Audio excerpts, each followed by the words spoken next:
So I hit some 1/2-inch hooks doing some green ash on a job site. Lady was hanging birdhouses or something.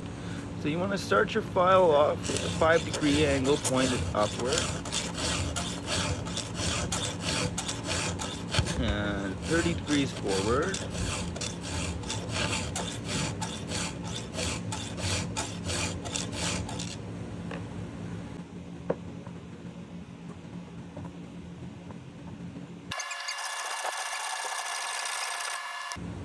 And it's important when you're coming back, you don't want to file it on the backstroke. You want to make sure you're pushing it forward, try to hit that raker or something. And don't be afraid to take a lot of material off. This could take a while if you've hit a 1/2-inch hook or something. You're going to see me smash my file on the chain a lot during this. This is to remove material that builds up in the file. It keeps it cutting faster and smoother. I should mention right now I'm using a coarse file. Later on you'll see me using a finer file, but that's not necessary. Get down! So you're gonna see me checking the tooth here. I'm not checking for how sharp the tip is, I'm actually checking for the burr on top. Now I want you to watch and listen when I check this next time.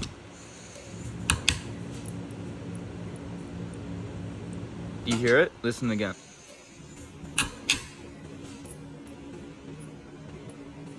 So that's the burr. The burr is a tiny little flap of metal left behind that gets pushed up from the file. Now eventually it will fall off, and unfortunately you haven't started sharpening your chain until that burr falls off. This area here is the gullet.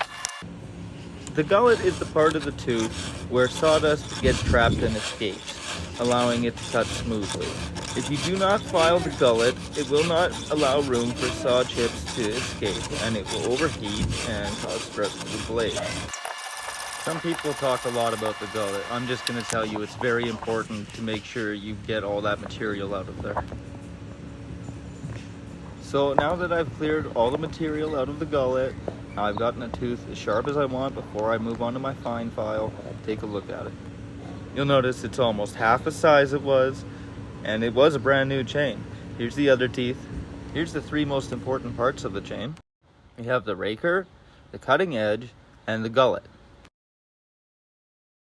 This is a 400 grit fine file, and I like to use it after I go over it with the coarse file, but you don't have to do that. It's kind of an extra step. Okay, now time for the second most important step next to getting the gullet. This is filing down your raker, which is kind of like a depth gauge.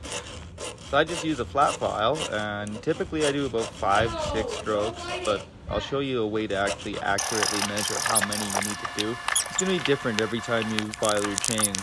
What I was taught from an old logger in British Columbia was you take something flat, put it across 2 teeth after you filed them all, and you want to take a dime. The gap should be about the distance of a dime. I mean thickness.